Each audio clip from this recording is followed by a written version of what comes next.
येणाऱ्या लोकसभेच्या निवडणुकीच्या पार्श्वभूमीवर विरोधी पक्षाच्या अनेक नेत्यांनी टीकेची ज्याला झोड म्हणता येईल ते उठवण्याचा प्रयत्न केलेला आहे।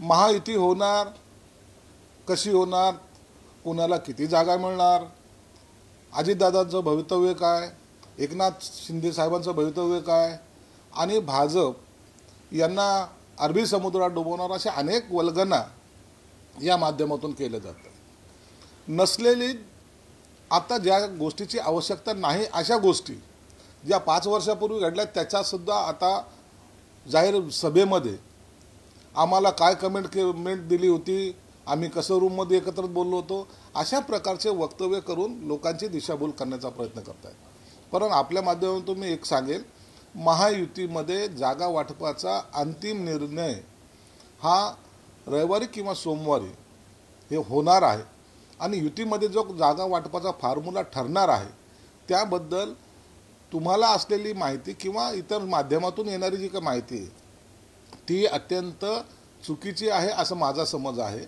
किंवा ती माहिती मला आहे।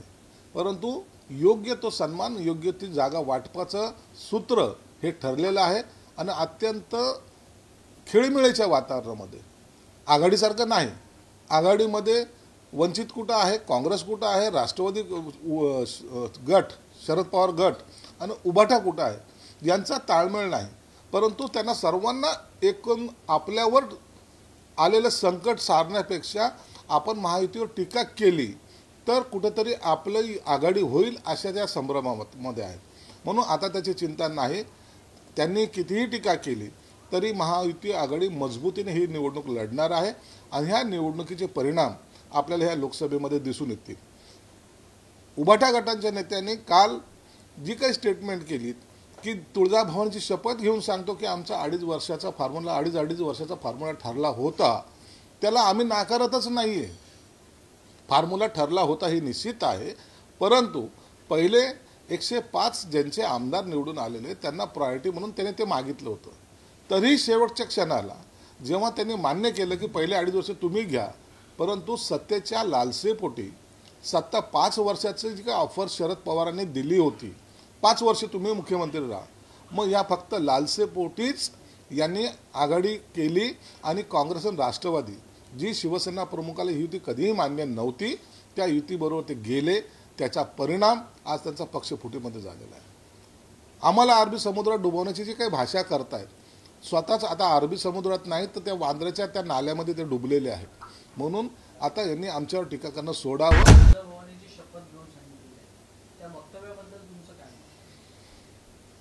त्यांनी केलेलं वक्तव्य मी पहिलेही सांगितलं की त्यांनी वक्तव्य जरी केलं असेल 2.5 वर्ष नाही, पण 50-50चा फॉर्म्युला ठरला होता हे सर्वजण मान्य करतात। शेवटच्या क्षणाला मुख्यमंत्रीपद पहिले कोणी घ्यावं यावर वाद सुरू होता आणि शेवटला अखेरला भाजपने सांगितलं की ठीक आहे पहिले 2.5 वर्ष तुम्ही घ्या, पण बोलणी तर करा। परंतु त्या बोलणीला कोणी जायचं नाही हा आम्हाला आदेश होता, म्हणून त्या बैठकीला त्या बोलणी करायला कोणी गेलं नाही। त्या यासाठी गेलं नाही की शरद पवार साहेबांनी जी गुगली टाकली होती 5 वर्ष तुम्ही मुख्यमंत्री राहा, आम्हाला सत्तेची लालसा नाही, परंतु भाजपला सत्तेत येऊ द्यायचं नाही हा आमचा अजेंडा आहे, म्हणून तुम्ही आता त्याच्यात तुम्ही मुख्यमंत्री झालं तरी आमचा तुम्हाला विरोध नाही, हे सांगितल्यामुळं सत्तेच्या लालसेपोटी ती युती जी होणारी होती ही उद्धव साहेबांनी टाळली, हे तेवढं सत्य आहे। म्हणून शपथपूर्वक जे त्यांनी सांगितलं ते खरं आहे, परंतु पहिले 2.5 वर्ष हे भाजपचे होते। मी सांगतो ना, शेवटच्या दिवशी मातोश्रीवर आम्ही सर्व आमदार होतो त्यावेळेला भाजपची ऑफर आम्हाला आली होती। रूममध्ये काय झालं त्याला साक्षीदार ना देवेंद्र फडणवीस साहेब होते, भाजपतर्फे आली होती। 50-50% त्याला तुम्हाला मुख्यमंत्रीपद पाहिजेत ना, चल आम्ही देतो, पण बोलणी कराल का नाही हे त्यांच्याकडून आम्हाला ऑफर आलते। आणि मग एकनाथ शिंदे साहेबांनी जेव्हा हे उद्धव साहेबाला सांगितलं, उद्धव साहेबांनी मी बोलणी करायला कोणाला पाठवणार, तुला जायचं तू जा, कशाला जातील ते, म्हणून जायचंच नाही हे जेव्हा मनात त्यांचं होतं, म्हणून ही युती त्या दिवशी फिसकटली आणि हे राष्ट्रवादीवर जाणार होतं हे पक्क झालं होतं। त्यांनी फोन पण उचलले नव्हते त्या दिवशी, जेव्हा फोन घेत नव्हते, कुणाशी बोलत नव्हते, त्यांचा फोन आला तर त्याला निग्लेक्ट करायचे, आम्हाला त्यांच्याशी बोलायचं नाही. मग त्यांच्याशी बोलणी करेल कोण, हा सगळ्यात मोठा पेच होता.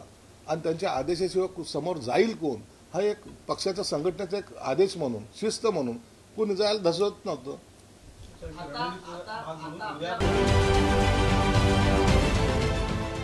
देश विदेशातील प्रत्येक घडामोडींचे लाईव्ह अपडेट मिळवण्यासाठी आता साम टीव्हीच्या सर्व सोशल मीडिया प्लॅटफॉर्मला लाईक, फॉलो आणि सबस्क्राईब करा. तसंच सर्व नोटिफिकेशनसाठी बेल आयकॉन प्रेस करायला विसरू नका.